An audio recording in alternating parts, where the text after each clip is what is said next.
Uh, Good day, good day, good. Is it morning? Oh, morning. Good morning, everyone. We Yeah, were joining our podcast for today.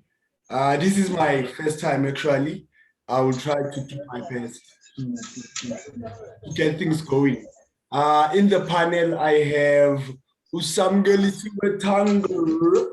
I don't know. Do you want to introduce yourself, Samke? Okay, my name is Samuel Suetango and I'm a PhD student at the University of Pretoria. Do you mind telling us maybe briefly about your research as you were telling to Tabo? Okay, so I'm working on a maize foliar disease. My research is focusing on coming up with ways to be able to detect the pathogen before we can even see symptoms on the plant. How to do that, we'll be using machine learning techniques to be able to do that. So yeah. So if we are able to detect the pathogen before it shows symptoms in the plant, then we are able to implement control strategies and then to increase the yield of the plants. Thereby, we are improving food security using technological applications such as machine learning. Oh, okay. It sounds interesting. Do you have anything to say, Tabo, about what Usamke just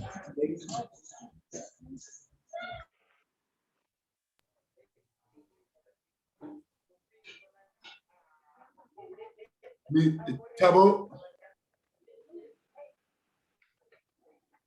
connected because already we working on something similar to her research. So which means her research is very well aligned with our core business that we are working on in something. So anyway, the funny thing, we didn't even discuss about her research before we worked on the business, which is very interesting. Oh, okay. So I'm gonna start with my first question. I didn't introduce myself, bro. Oh, I didn't. No, my guy. Sorry.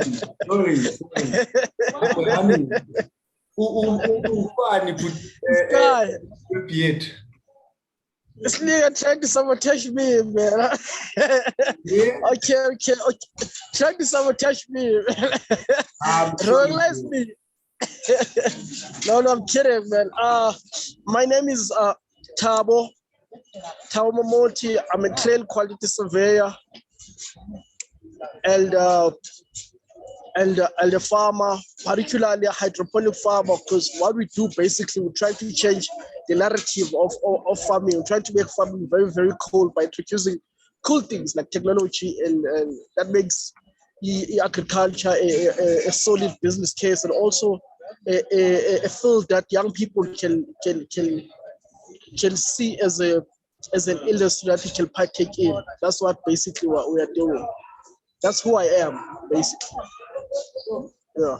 Oh yeah, I remember the first time I saw your farm. Yo, I was like, what's happening now? Because there was no soil, there was a recycling of water, of which these are the things we need to sustain our environment. I was quite impressed. And again, we seem to be taking land, associating land and farming. And whereas the way you do your farming, it breaks those rules. You not using soil.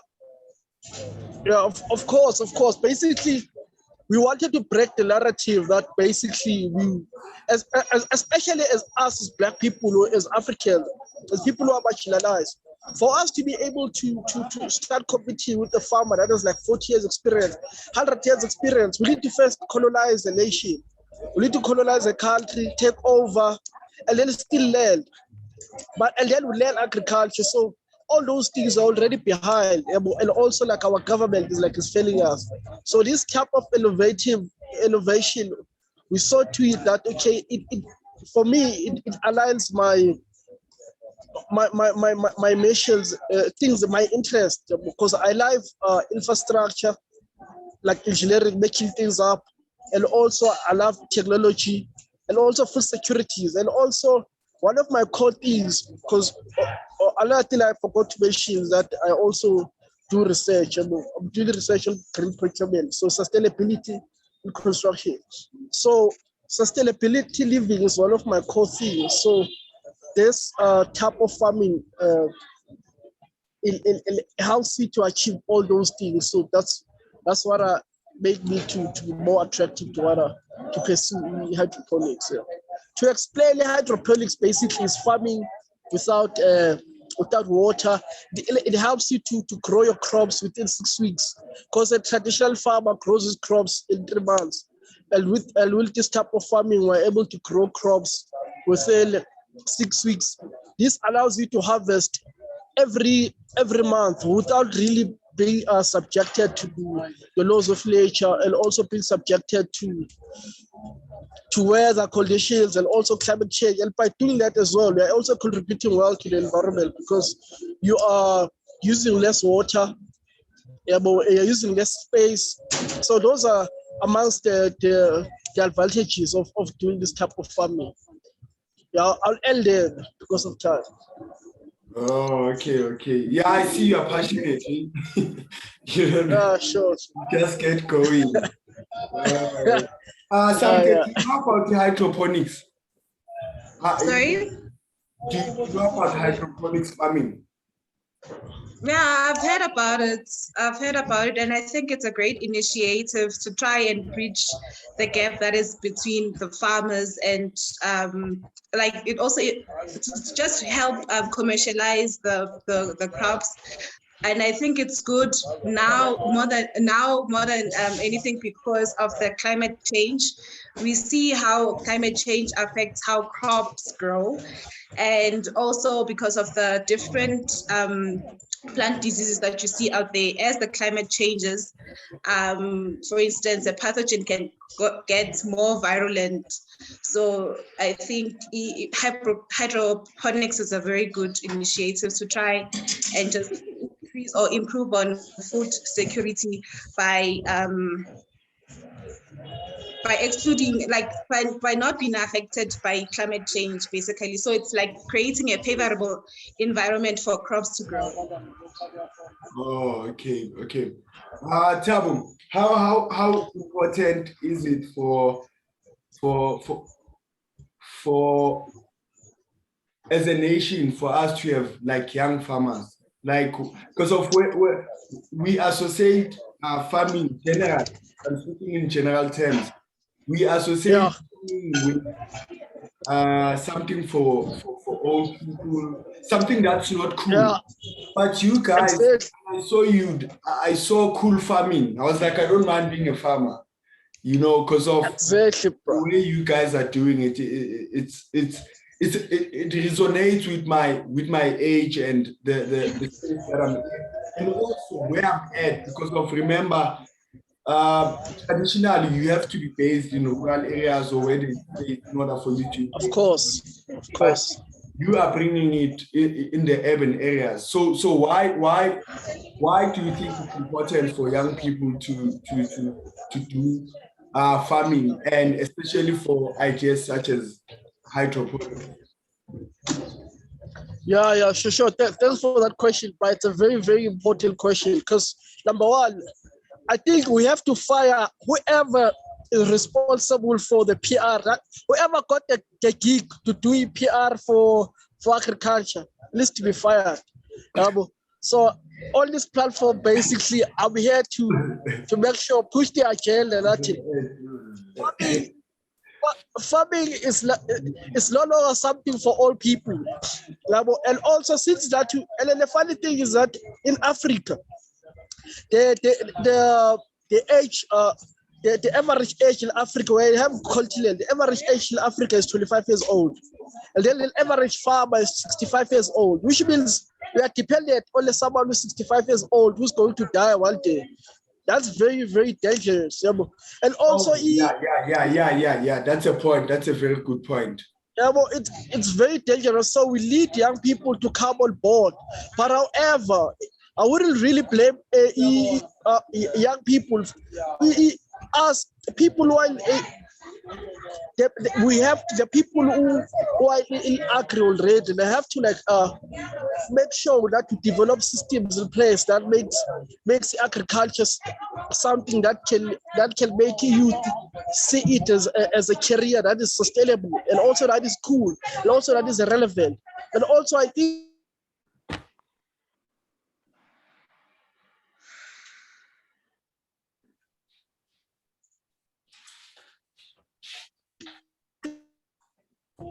so that's the reason why one people need to come through and push and bring in the tech side of things.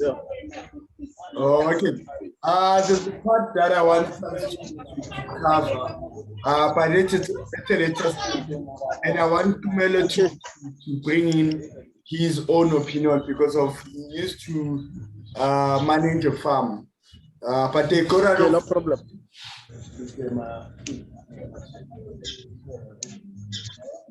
Yeah, I think he will give us some insight in terms of the cost of running such, as well as you will also add, Tabo, but we will look at that at a later stage.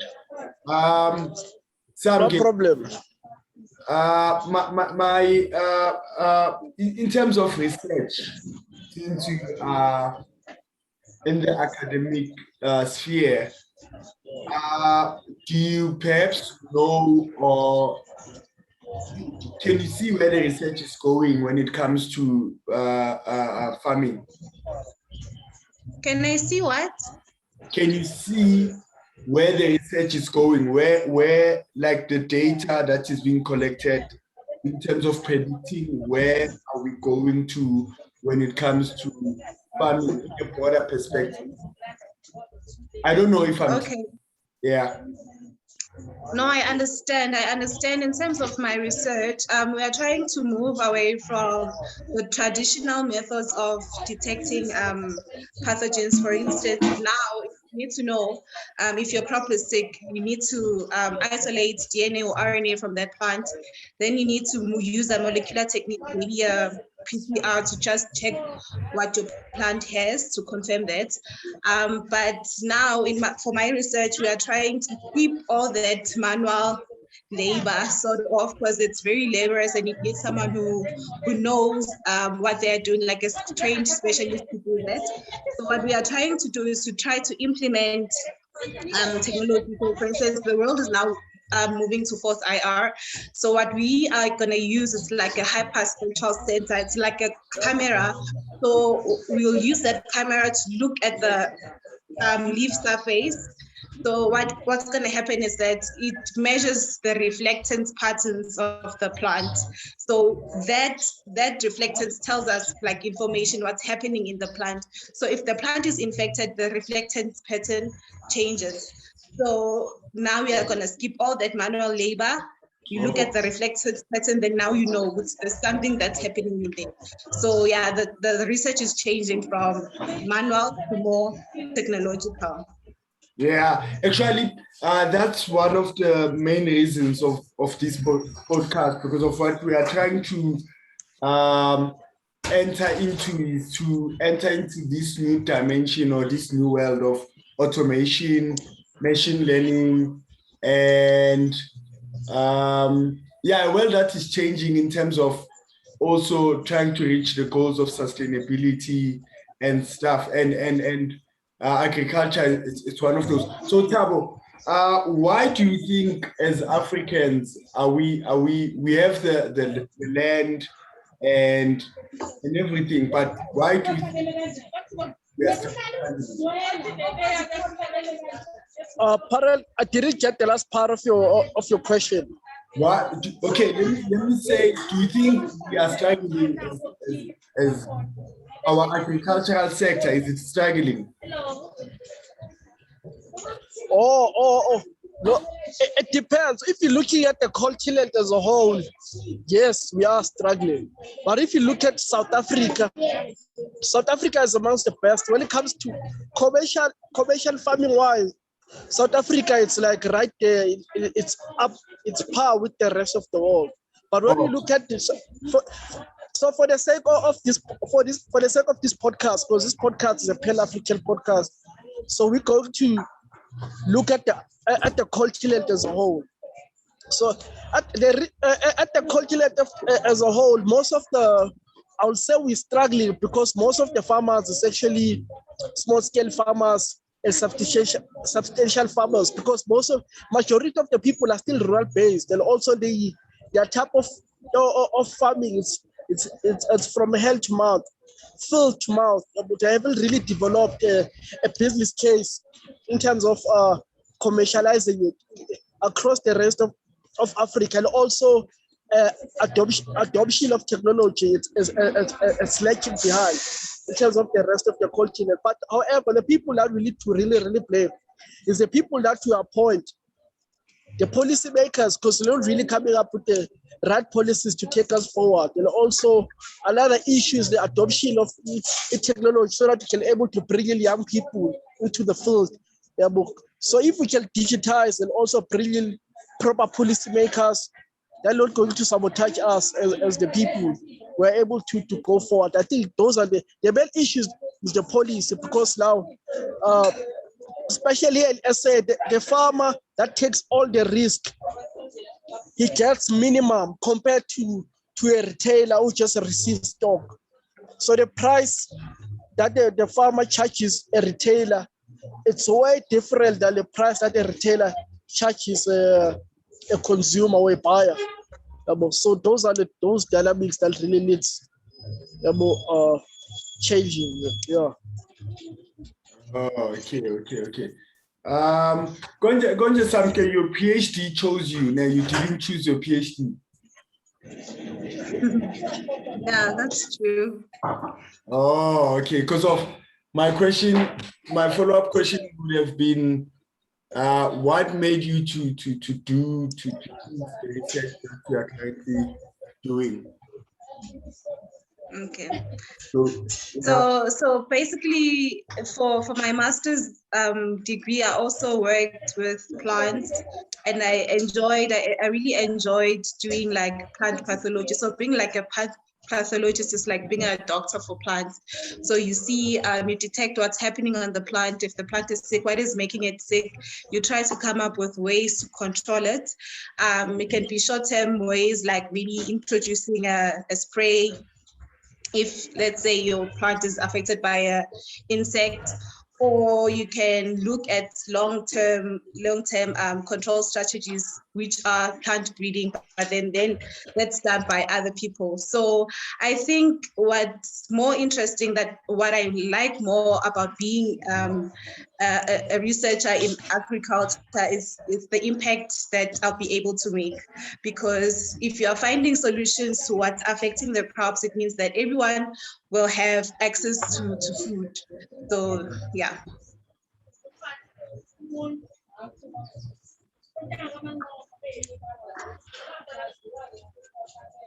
Yeah. And just to add one to add on what Samdia was saying is that basically research doesn't only just solve the issues of the food security, but we are leveling the playing field, because the big farm and the small farm will be able to have the same access to information because of technology, and also your research. You're also bridging the gap and leveling the playing field, which is very, very excellent. Yeah, that's true. Uthokozani, you are muted. I think he's talking, but he's muted. Oh, hey. Oh, thank you. Okay. Johannes, thank you for showing up. And then we are going to take a short break. How many minutes should we take? 2 minutes at most. 2 minutes. Yeah, some days a meeting. Okay, it's fine. Sharp.